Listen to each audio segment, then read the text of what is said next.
puis commenter un petit peu les choses. Bon, on a une décollecte massive sur le livret A.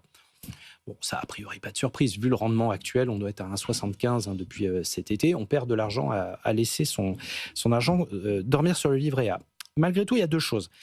Et il nous disait vraiment qu'il y a une fragmentation et une sorte de polarisation entre deux états d'esprit. C'est-à-dire que globalement, on a d'un côté des investisseurs qui ont du capital à investir, qui vont chercher des rendements peut-être plus attractifs, mais qui sont bloqués par le flou fiscal. Et de l'autre côté, on a des gens qui liquident tout ou partie de leur livret A parce qu'il faut bien payer l'électricité, la nourriture, et que ça commence vraiment à piquer. Et là, vraiment, Gaël Slimane était très ferme là-dessus.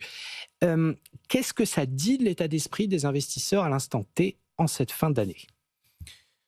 Eh bien, tout d'abord, il faut quand même constater que le taux d'épargne reste élevé. Et il y a toujours une décollecte sur les différents supports liquides en cette période de l'année parce que des impôts fonciers à payer.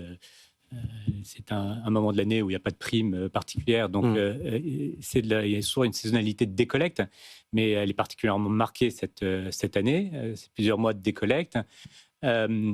Donc, cet argent, il doit bien aller quelque part. Ce qu'on constate, c'est qu'il va principalement sur l'assurance vie, qui a été en contraste avec ce qui se passe sur le livret A. Encore et toujours l'assurance vie. En collecte positive extrêmement forte depuis le début de l'année.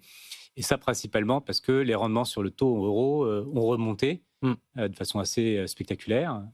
Et donc, il y a un arbitrage qui se fait en grande partie des livrets réglementés vers des supports type assurance vie.